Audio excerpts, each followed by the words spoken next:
नमः शिवाय। आज हम शिव महापुराण का रुद्र संगीता का तीसरा खंड का 24वां अध्याय पढ़ेंगे। उससे पहले हमने पिछले अध्याय में पढ़े थे पार्वती की तपस्या, देवताओं का शिव जी के पास जाना, शिव से विवाह करने का अनुरोध, और आज हम पढ़ेंगे सप्त ऋषियों द्वारा पार्वती जी की परीक्षा। ब्रह्मा जी कहते हैं, देवताओं के अपने अपने निवास पर लौट जाने के उपरांत भगवान शिव पार्वती की तपस्या की परीक्षा लेने के विषय में सोचने लगे। वे अपने परात्पर माया रहित स्वरूप का चिंतन करने लगे। वैसे तो वे सर्वेश्वर और सर्वज्ञ हैं, वही सबके रचनाकार और परमेश्वर है। उस समय देवी पार्वती बहुत कठोर तप कर रही थी। उस तपस्या को देखकर स्वयं भगवान शिव भी आश्चर्यचकित हो गए। उनकी अटूट भक्ति ने शिव जी को विचलित कर दिया। तब भगवान शिव ने सप्त ऋषियों का स्मरण किया। उनके स्मरण करते ही सप्त ऋषि वहां आ गए। वे अत्यंत प्रसन्न थे और अपने सौभाग्य की सराहना कर रहे थे। उन्हें देखकर शिव जी हंसते हुए बोले, आप सभी परम हितकारी और सभी वस्तुओं का ज्ञान रखने वाले हैं। गिरिराज, हिमालय की पुत्री पार्वती इस समय सुस्थिर होकर शुद्ध हृदय से गौरी शिखर पर्वत पर घोर तपस्या कर रही है। उनकी इस तपस्या का एकमात्र उद्देश्य मुझे पति रूप में प्राप्त करना है। उन्होंने अपनी सभी कामनाओं को त्याग दिया है। मुनिवर, आप सब मेरी इच्छा से देवी पार्वती के पास जाएं और उनकी दृढ़ता की परीक्षा लें। भगवान शिव की आज्ञा पाकर सातों ऋषि देवी पार्वती की तपस्या वाले स्थान पर चले गए। वहां देवी पार्वती तपस्या में लीन थी। उनका मुख तप पुंज से प्रकाशित था। उन उत्तम व्रतधारी सप्त ऋषियों ने हाथ जोड़कर मन ही मन देवी पार्वती को प्रणाम किया। तत्पश्चात ऋषि बोले, हे देवी गिरिराज नंदिनी, हम आपसे यह जानना चाहते हैं कि आप किस लिए यह तपस्या कर रही है। आप इस तप के द्वारा किस देवता को प्रसन्न करना चाहती है और आपको किस फल की इच्छा है। उन सप्त ऋषियों के इस प्रकार पूछने पर गिरिराज कुमारी देवी पार्वती बोली, मुनीश्वर, आप लोगों को मेरी बातें अवश्य ही असंभव लगेगी। साथ ही मुझे इस बात की भी आशंका है कि आप लोग मेरा परिहास उड़ाएंगे, परंतु फिर भी जब आपने मुझसे कुछ पूछा है तो मैं आपको इसका उत्तर अवश्य दूंगी।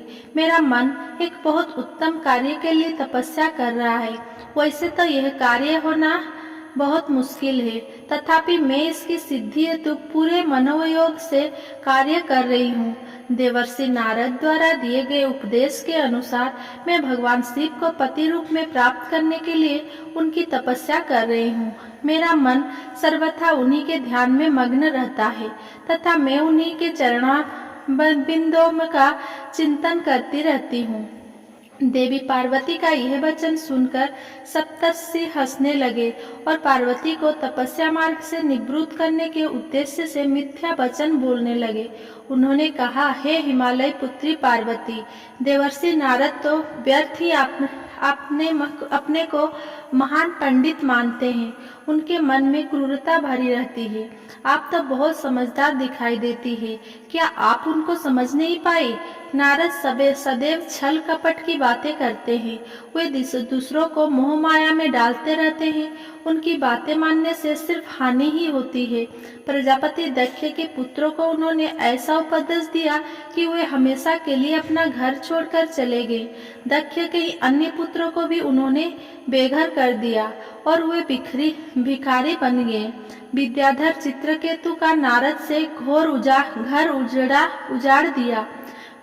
प्रहलाद को भक्ति मार्ग पर चलवाकर और उन्हें अपना शिष्य बनाकर उन्होंने हिरण्यकशिपु से प्रहलाद पर बहुत से अत्याचार करवाए। मुनि नारद सदैव लोगों को अपनी मीठी मीठी वाणी द्वारा मोहित करते हैं, फिर अपनी इच्छानुसार सबसे कार्य करवाते हैं। वे केवल शरीर से ही नहीं शुद्ध दिखाई देते हैं, जबकि उनका मन मलिन और क्लेश युक्त रहता है। वे सदैव हमारे साथ रहते हैं, इसीलिए हम उन्हें भली भांति जानते हैं और पहचानते हैं। हे देवी, आप तो अत्यंत विद्वान और परम ज्ञानी जान पड़ती है, भला आप कैसे नारद के द्वारा मूर्ख बन गई। देवी, आप जिसके लिए इतनी कठोर तपस्या कर रही है, वे भगवान शिव तो बहुत उदासीन और निर्विकार है। वे सदैव काम के शत्रु है। वे हे पार्वती, आप थोड़ा विचार करके देखो कि आप किस प्रकार का पति चाहती है। आप पुनः मुनि नारद के बहकावे में न आए। भगवान शिव तो महा निर्लज, अमंगल रूप, काम के परम शत्रु, निर्विकार, उदासीन, कुल से हीन, भूतों व प्रेतों के साथ रहने वाले हैं। भला इस प्रकार का पति पाकर आपको किस प्रकार का सुख मिल सकता है। नारद मुनि ने अपनी माया से तुम्हारे ज्ञान और विवेक को पूर्णतया नष्ट कर दिया है और तुम्हें अपनी छल कपट प्रपंच वाली बातें से छला है। देवी, कृपया आप यह सोचे कि इन्हीं शिव शंकर ने परम गुणवती सुंदर दक्ष पुत्री सती के साथ विवाह किया था। उस बेचारी को भी उनके साथ अत्यंत दुख उठाने पड़े। भगवान शिव सती को त्याग कर पुनः अपने ध्यान में निमग्न हो गए हैं। वे सदा अकेले और शांत रहने वाले हैं। वे किसी स्त्री के साथ निर्वाह नहीं कर सकते। तभी तो देवी सती ने इसी दुख के कारण अपने पिता के घर जाकर अपने शरीर को योगाग्नि में जलाकर भस्म कर दिया था। हे देवी, इन सब बातों को यदि आप शांत मन से ध्यान लगाकर सोचे तो पूर्णतया सही पाएंगी। इसीलिए हम आपसे यह प्रार्थना करते हैं कि आप यह तपस्या कर शिव जी को प्रसन्न करने का हठ छोड़ दें और वापसी अपने पिता हिमालय के घर चली जाएं। जहाँ तक आपके विवाह का प्रश्न है, हम आपका विवाह योग्य वर से अवश्य करा देंगे। इस समय आपके लिए त्रिलोकी में सबसे योग्य पुरुष वैकुंठ के स्वामी लक्ष्मीपति श्रीहरि विष्णु हैं। वे तुम्हारे अनुरूप ही सुंदर एवं मंगलकारी है। उन्हें पति के रूप में प्राप्त करके आप सुखी हो जाएंगे। अतः देवी, आप भगवान शिव को पति रूप में प्राप्त करने के इस हठ को त्याग दें। सप्त ऋषियों की ऐसी बातें सुनकर साक्षात जगदम्बा का अवतार देवी पार्वती हंसने लगी और उन परम ज्ञानी सप्त ऋषियों से बोली, हे मुनीश्वर, आप अपनी समझ के अनुसार सही कह रहे हैं, परंतु मैं अपने दृढ़ विश्वास को त्याग नहीं सकती। मैं गिरिराज हिमालय की पुत्री हूँ। पर्वत पुत्री होने के कारण मैं स्वाभाविक रूप से कठोर हूँ। मैं तपस्या से घबरा नहीं सकती। इसीलिए हे मुनिगण, आप मुझे रोकने की चेष्टा ना करें। मैं जानती हूँ कि देवर्षि नारद ने जो उपदेश मुझे दिया है और शिव जी की प्राप्ति का साधन जो मुझे बताया है, वो असत्य नहीं है। मैं उसका पालन अवश्य करूंगी। ये तो विदित है कि गुरुजनों का वचन सदैव हित के लिए ही होता है। इसीलिए मैं अपने गुरु नारद जी के वचनों का सर्वथा पालन करूंगी। इससे ही मुझे दुखों से छुटकारा मिलेगा और सुख की प्राप्ति होगी। जो गुरु के वचनों को मिथ्या जानकर उन पर नहीं चलते, उन्हें इस लोक और परलोक में दुख ही मिलता है। इसीलिए गुरु के वचनों को पत्थर की लकीर मानकर उनका पालन करना चाहिए। अतः मेरा घर बसे या ना बसे, मैं तपस्या का यह पथ नहीं छोड़ूंगी। हे मुनीश्वर, आपका कथन भी सही है। भगवान विष्णु सद्गुण से युक्त है तथा नित्य नई लीलाएं रचते हैं, परंतु भगवान शिव साक्षात परम ब्रह्मा है। वे परम आनंदमय है। माया मोह में फंसे लोगों को ही प्रपंच की आवश्यकता होती है। ईश्वर को इन सब की ना तो कोई आवश्यकता होती है और ना ही रुचि। भगवान शिव सिर्फ भक्ति से ही प्रसन्न होते हैं। वे धर्म या जाति विशेष पर कृपा नहीं करते। ऋषियों, यदि भगवान शिव मुझे पत्नी रूप में नहीं स्वीकारेंगे तो मैं आजीवन कुंवारी ही रहूंगी और किसी अन्य का वरण कदापि नहीं करूंगी। यदि सूर्य पूर्व की जगह पश्चिम से निकलने लगे, पर्वत अपना स्थान छोड़ दे और अग्नि शीतलता अपना ले, चट्टानों पर फूल खिलने लगे, तो भी मैं अपना हठ नहीं छोड़ूंगी। ऐसा कहकर देवी पार्वती ने सप्त ऋषियों को दोनों हाथ जोड़कर प्रणाम किया तथा भक्तिभाव से शिव चरणों का स्मरण करते हुए पुनः तपस्या में लीन हो गई। तब पार्वती की श्रीमुख से उनका दृढ़ निश्चय सुनकर सप्तऋषि बहुत प्रसन्न हुए और उनकी जय जयकार करने लगे। उन्होंने पार्वती को तपस्या में सफल होकर भगवान शिव से मनोवांछित वरदान प्राप्त करने का आशीर्वाद दिया। तत्पश्चात देवी पार्वती की तपस्या की परीक्षा लेने गए। सप्तर्षि उन्हें प्रणाम करके प्रसन्न मुद्रा में भगवान शिव को वहां हुई सभी बातों का ज्ञान कराने के लिए शीघ्र उनके धाम की ओर चल दिए। तब भगवान शिव शंकर के पास पहुंचकर सप्तऋषियों ने उनके समीप जाकर दोनों हाथ जोड़कर उन्हें प्रणाम किया और उनकी स्तुति की। तत्पश्चात सप्तऋषियों ने महादेव जी को सारा वृतांत बताया। फिर प्रभु शिव की आज्ञा पाकर सप्तऋषि स्वर्गलोक चले गए। 25वां अध्याय शिव जी द्वारा पार्वती जी की तपस्या की परीक्षा करना।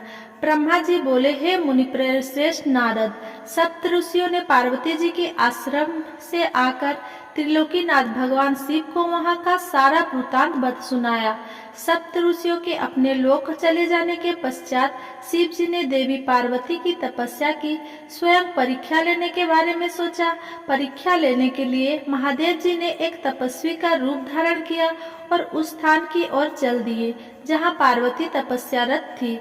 आश्रम में पहुंचकर उन्होंने देखा देवी पार्वती वेदी पर बैठी हुई थी और उनका मुखमंडल चंद्रमा की कला के समान तेजोदीप्त था। भगवान शिव ब्राह्मण देवता का रूप धारण करके उनके सम्मुख पहुँचे। ब्राह्मण देवता को आया देखकर पार्वती ने भक्ति पूर्वक उनका फल फूलों से पूजन सत्कार किया। पूजन के बाद देवी पार्वती ने ब्राह्मण देवता से पूछे, हे ब्राह्मण देव, आप कौन हैं और कहाँ से पधारे हैं? मुनीश्वर, आपके परम तेज से यह पूरा वन प्रकाशित हो रहा है। कृपा कर मुझे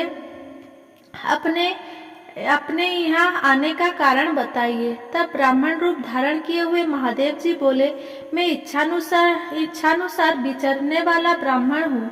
मेरा मन प्रभु को चरणों का ही ध्यान करता है। मेरी बुद्धि सदैव उन्हीं का स्मरण करती है। मैं दूसरों को सुखी करके खुश होता हूँ। देवी, मैं एक तपस्वी हूँ, पर आप कौन हैं? आप किसकी पुत्री हैं और इस समय इस निर्जन वन में क्या कर रही है? हे देवी, आप इस दुर्लभ और कठिन तपस्या से किसे प्रसन्न करना चाहती है? तपस्या या तो ऋषि मुनि करते हैं या फिर भगवान के चरणों में ध्यान लगाना बुद्धों का काम है। भला इस तरुणावस्था में आप क्यों घर के ऐसे आरामों को त्याग कर ब्रह्मचर्य का पालन करती हुई तपस्विनी का जीवन जी रहे हैं? आप किस तपस्वी की धर्मपत्नी है और पति के समान तप कर रही है? हे देवी, अपने बारे में मुझे जानकारी दीजिए कि आपका क्या नाम है और आपके पिता का क्या नाम है?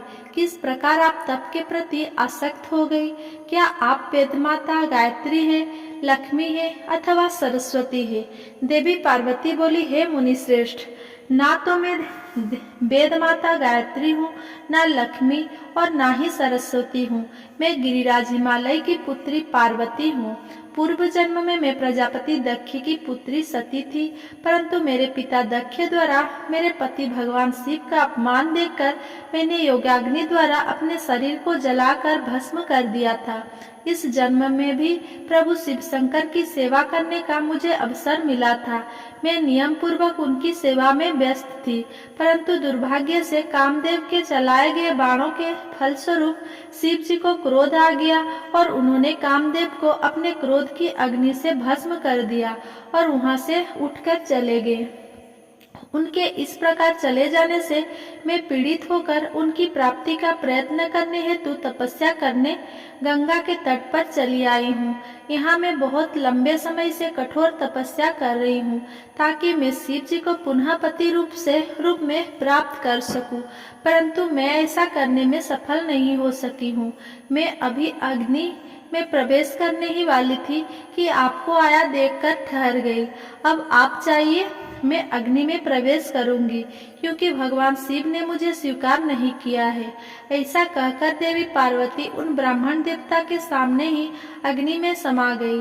ब्राह्मण देव ने उन्हें ऐसा करने से बहुत रोका, परंतु देवी पार्वती ने उनकी एक भी बात नहीं सुनी और अग्नि में प्रवेश कर लिया। परंतु देवी पार्वती की तपस्या के प्रभाव के फलस्वरूप वह धधकती हुई अग्नि एकदम ठंडी हो गई। सहसा पार्वती आकाश में ऊपर की ओर उठने लगी। तब ब्राह्मण रूप धारण किए हुए भगवान शिव हंसते हुए बोले, हे देवी, तुम्हारे शरीर पर अग्नि का कोई प्रभाव न पड़ना तुम्हारे तपस्या की सफलता का ही सूचक है, परंतु तुम्हारी मनोवांछित इच्छा का पूरा न होना तुम्हारी असफलता को दर्शाता है। अतः देवी, तुम मुझ ब्राह्मण से अपनी तपस्या के मनोरथ को बताओ। शिव जी के इस प्रकार पूछने पर उत्तम व्रत का पालन करने वाली देवी पार्वती ने अपनी सखी को उत्तर देने के लिए कहा। उनकी सखी बोली, हे साधु महाराज, मेरी सखी गिरिराज हिमालय की पुत्री पार्वती है। पार्वती का अभी तक विवाह नहीं हुआ है। ये भगवान शिव को ही पति रूप में प्राप्त करना चाहती है। इसी के लिए वह 3000 वर्ष से कठोर तपस्या कर रही है। मेरी सखी पार्वती ब्रह्मा, विष्णु और देवराज इंद्र को छोड़कर पिनाकपाणी भगवान शंकर को ही पति रूप में प्राप्त करना चाहती है। इसीलिए ये मुनि नारद की आज्ञानुसार कठोर तपस्या कर रही है। देवी पार्वती की सखी की बातें सुनकर जटाधारी तपस्वी का वेश धारण किए हुए भगवान शिव हंसते हुए बोले, देवी, आपकी सखी ने जो कुछ मुझे बताया है मुझे परिहास जैसा लगता है। यदि फिर भी यही सत्य है तो पार्वती आप स्वयं इस बात को स्वीकार करें और मुझसे इस बात को कहें। पार्वती 26वां अध्याय। पार्वती को शिव जी से दूर रहने का आदेश। पार्वती बोले, हे जटाधारी मुनि, मेरे सखी ने जो कुछ भी आपको बताया है वो बिल्कुल सत्य है। मैंने मन, वाणी और क्रिया से भगवान शिव को ही पति रूप में वरण किया है। मैं जानती हूँ कि महादेव जी को पति रूप में प्राप्त करना बहुत ही दुर्लभ कार्य है। फिर भी मेरे हृदय में और मेरे ध्यान में सदैव वही निवास करते हैं। अतः उन्हीं की प्राप्ति के लिए ही मैंने इस तपस्या के कठिन मार्ग को चुना है। ये सब ब्राह्मणों को बताकर देवी पार्वती चुप हो गई। उनकी बातों को सुनकर ब्राह्मण देवता बोले, हे देवी, अभी कुछ समय पूर्व तक मेरे मन में यह जानने की प्रबल इच्छा थी कि क्यों आप कठोर तपस्या कर रही है, परंतु देवी, आपके मुख से यह सब सुनकर मेरी जिज्ञासा पूरी तरह शांत हो गई है। देवी, आपके किए गए कार्य के अनुरूप ही इसका परिणाम होगा, परंतु यदि यह तुम्हें सुख देता है तो यही करो। ये कहकर ब्राह्मण जैसे ही जाने के लिए उठे, वैसे ही देवी पार्वती उन्हें प्रणाम करके बोली, हे विप्रवर, आप कहाँ जा रहे हैं? कृपया यहाँ कुछ देर और ठहरिए और मेरे हित की बात कहिए। देवी पार्वती के यह वचन सुनकर साधु का वेश धारण किए हुए भगवान शिव वहीं ठहर गए और बोले, हे देवी, यदि आप वाकई मुझे यहाँ रोक कर मुझसे अपने हित की बात सुनना चाहती है तो मैं आपको अवश्य ही समझाऊंगी, जिससे आपको अपने हित का स्वयं ज्ञान हो जाएगा। देवी, मैं स्वयं भी महादेव जी का भक्त हूँ, इसीलिए उन्हें अच्छी प्रकार से जानता हूँ। जिन भगवान शिव को आप अपना पति बनाना चाहती है, वे प्रभु शिव शंकर सदैव अपने शरीर पर भस्म धारण किए रहते हैं। उनके सिर पर जटाएं हैं, शरीर पर वस्त्र के स्थान पर वे बाघ की खाल पहनते हैं और चादर के स्थान पर वे हाथी की खाल ओढ़ती है। हाथ में भीख मांगने के लिए कटोरे के स्थान पर खोपड़ी का प्रयोग करते हैं। सांपों के अनेक झुंडों उनके शरीर पर सदा लिपटे रहते हैं। जहर को वे पानी की भांति पीते हैं। उनके नेत्र लाल रंग के और अत्यंत डरावने लगते हैं। उनका जन्म कब, कहाँ और किससे हुआ, यह आज तक भी कोई नहीं जानता। वे घर गृहस्थी के बंधनों से सदा ही दूर रहते हैं। उनकी 10 भुजाएं हैं। देवी, मैं यह नहीं समझ पाता हूँ कि शिव जी को अपना पति क्यों बनाना चाहती हो। आपका विवेक कहाँ चला गया है? प्रजापति दक्ष ने अपनी पुत्री सती को सिर्फ इसीलिए ही अपने यज्ञ में नहीं बुलाया क्योंकि वे कपालधारी भिक्षु की भार्या है। उन्होंने अपने यज्ञ में शिव के अतिरिक्त सभी देवताओं को भाग दिया। इसी अपमान से क्रोधित होकर सती ने अपने प्राणों को त्याग दिया था। देवी, आप अत्यंत सुंदर एवं स्त्रियों में रत्न स्वरूप है। आपके पिता गिरिराज हिमालय समस्त पर्वतों के राजा है। फिर क्यों आप इस उग्र तपस्या द्वारा भगवान शिव को पति रूप में पाने का प्रयास कर रही है? क्या आप सोने की मुद्रा के बदले कांच को खरीदना चाहती है? सुगंधित चंदन को छोड़कर अपने शरीर पर कीचड़ क्यों मलना चाहती है? सूर्य के तेज को छोड़कर क्यों जुगनू को चमक पाना चाहती है? सुंदर मुलायम वस्त्रों को त्याग कर क्यों चमड़े में से अपने शरीर को ढकना चाहती हैं? क्यों राजमहल को छोड़कर वनों और जंगलों में भटकना चाहती हैं? आपकी बुद्धि को क्या हो गया है जो आप देवराज इंद्र एवं अन्य देवताओं को, जो कि रत्नों के भंडार के समान है, छोड़कर लोहे को अर्थात शिव जी को पाने की इच्छा करती हैं? सच तो ये है कि इस समय मुझे आपके साथ शिव जी का संबंध परस्पर विरुद्ध दिखाई दे रहा है। कहाँ आप और कहाँ महादेव जी? आप चंद्रमुखी हैं, शिव जी पंचमुखी। आपके नेत्र कमल दल के समान है तो शिव जी के 3 नेत्र सदैव क्रोधित दृष्टि से ही डालते हैं। आपके केस अत्यंत सुंदर है, जो कि काली घटाओं के समान प्रतीत होते हैं। वही भगवान शिव के सिर के जटाजूट के विषय में सभी जानते हैं। आप सुंदर कोमल साड़ी धारण करती हैं तो शिव जी कठोर हाथी की खाल का उपयोग करते हैं। आप अपने शरीर पर चंदन का लेप करती हैं तो वे हमेशा अपने शरीर पर चिता की भस्म लगाए रखते हैं। आप अपनी शोभा बढ़ाने हेतु दिव्य आभूषण धारण करती हैं तो शिव जी के शरीर पर सदैव सर्प लिपटे रहते हैं। कहाँ मृगत की मधुर ध्वनि, कहाँ डमरू की डमडम। देवी पार्वती, महादेव जी सदा भूतों की दी हुई बलि को स्वीकार करते हैं। उनका यह रूप इस योग्य नहीं है कि उन्हें अपना सर्वांग सौंपा जा सके। देवी, आप परम सुंदरी है। आपका ये अद्भुत और उत्तम रूप शिव जी के योग्य नहीं है। आप ही सोचे, यदि उनके पास धन होता तो क्या वे इस तरह नंगे रहते? सवारी के नाम पर उनके पास एक पुराना बैल है। कन्या के लिए योग्य वर ढूंढते समय वर की जिन जिन विशेषताओं और गुणों को देखा परखा जाता है, शिव जी में वो कोई भी गुण मौजूद नहीं है। और समय आपको छोड़कर चले जाना आपका अनादर करना ही था। वे हे देवी, उनका जात पात, ज्ञान और विद्या के बारे में सभी अनजान है। पिशाच ही उनके सहायक है। उनके गले में विष दिखाई देता है। वे सदैव सबसे अलग थलग रहते हैं। इसीलिए आपको भगवान शिव के साथ अपने मन को कदापि नहीं जोड़ना चाहिए। आपके और उनके रूप और सभी गुणों अलग अलग है, जो कि परस्पर एक दूसरे के विरोधी जान पड़ते हैं। सभी कारणों मुझे आपका और महादेव जी का संबंध रुचिकर नहीं लगता है। फिर भी जो आपकी इच्छा हो वैसा ही करो। वैसे मैं तो यह चाहता हूँ कि आप असत की ओर से अपना मन हटा लो। यदि यह सब नहीं करना चाहती हो तो आपकी इच्छा, जो चाहो करो। अब मुझे और कुछ नहीं कहना है। उन ब्राह्मण मुनि की बात को सुनकर देवी पार्वती बहुत दुखी हुई। अपने प्राण प्रिय त्रिलोकीनाथ शिव के विषय में कठोर शब्द को सुनकर उन्हें बहुत बुरा लगा।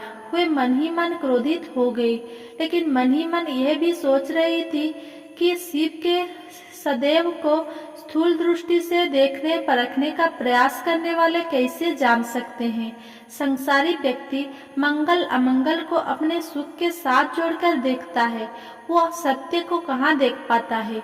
इस तरह विवेक द्वारा अपने मन को समझा बुझाकर अपने को स्वयं में करते हुए देवी पार्वती कहने लगी। 23वां अध्याय, पार्वती जी का क्रोध से ब्राह्मण को फटकारना।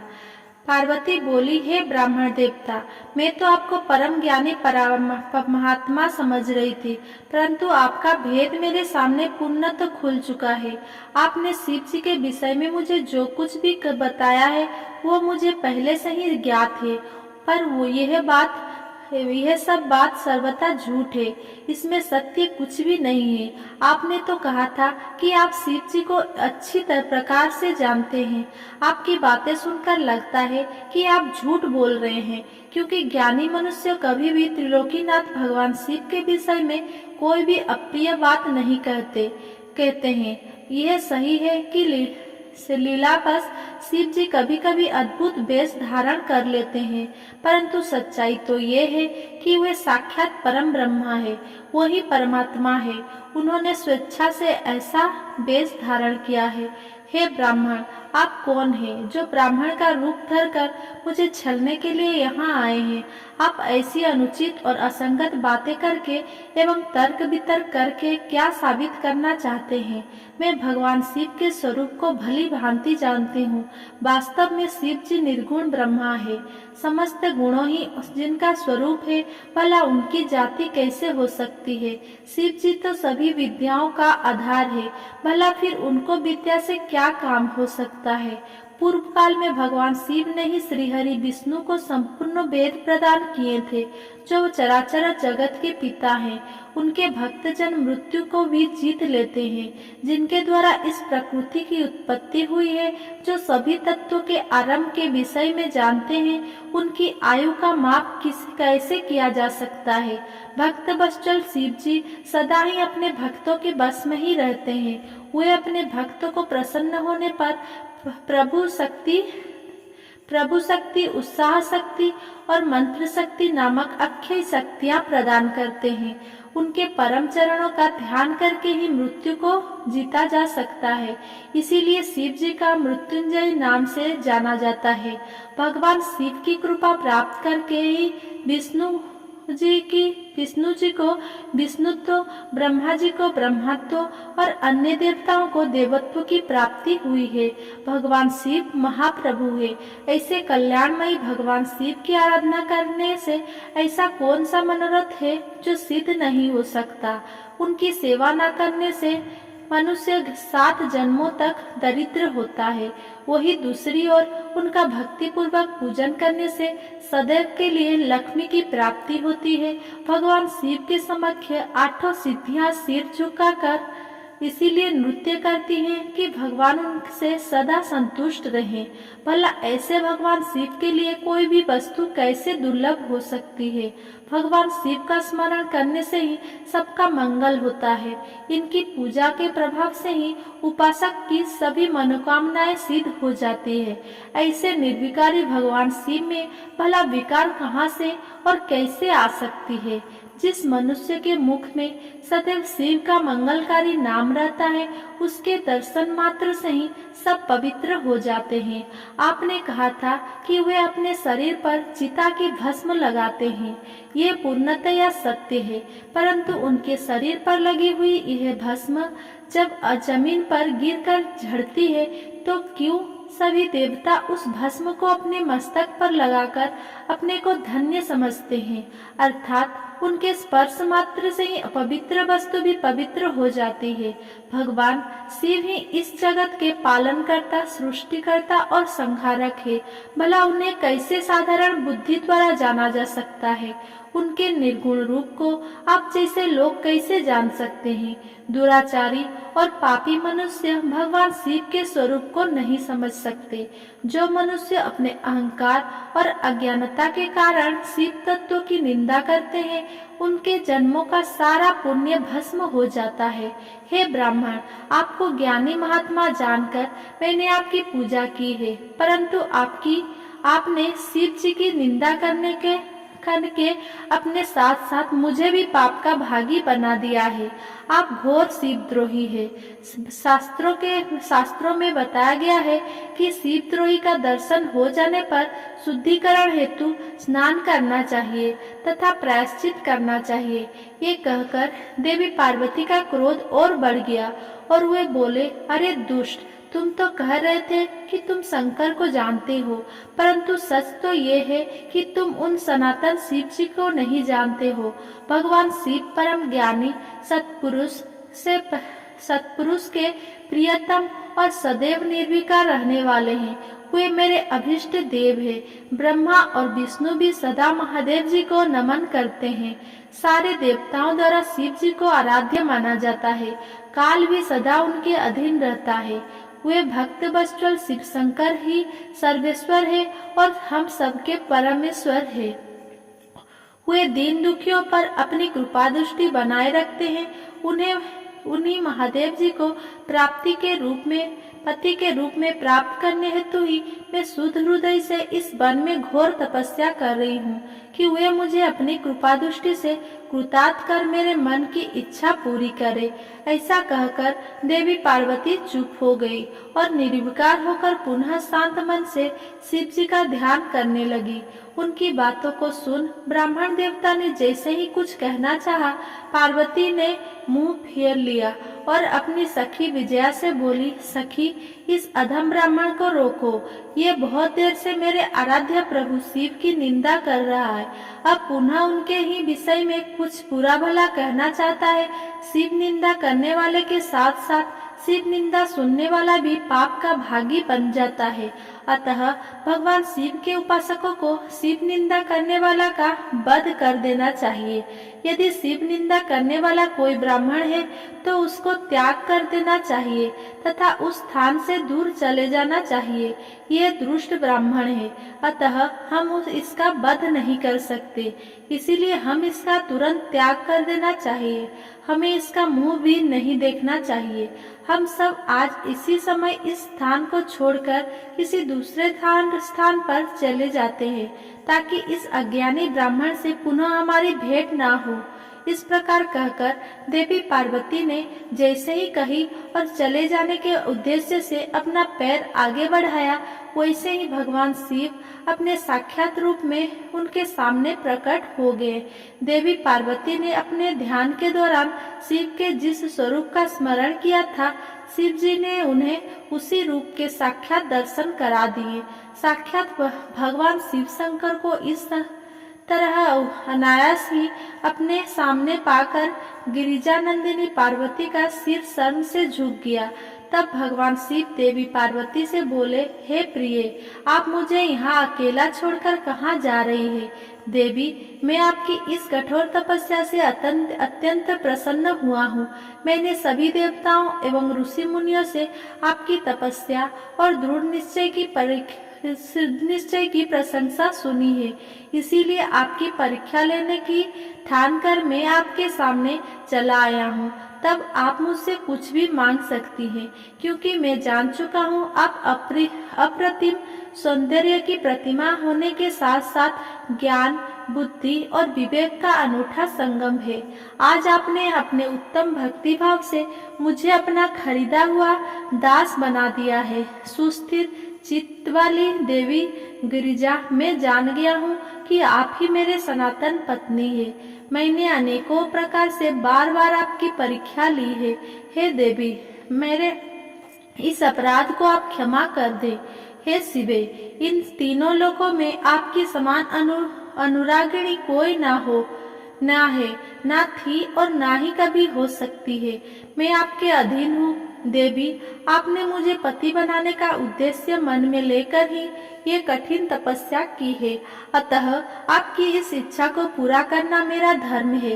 देवी, मैं शीघ्र ही आपका पाणी ग्रहण कर आपको अपने साथ कैलाश पर्वत पर ले जाऊंगा। देवाधिदेव महादेव जी के इन वचनों को सुनकर गिरिजा नंदिनी पार्वती के आनंद की कोई सीमा नहीं रही। वे अत्यंत प्रसन्न हुई। हर्षित रीख से उनका तपस्या करते हुए सारा कष्ट पल में ही दूर हो गया। उनकी सारी थकावट तुरंत ही दूर हो गई। पार्वती अपनी तपस्या की सफलता और त्रिलोकीनाथ भक्तवत्सल महादेव जी के साक्षात दर्शन पाकर कृतार्थ हो गई और उनके सभी दुख क्लेश पल भर में से ही दूर हो गए।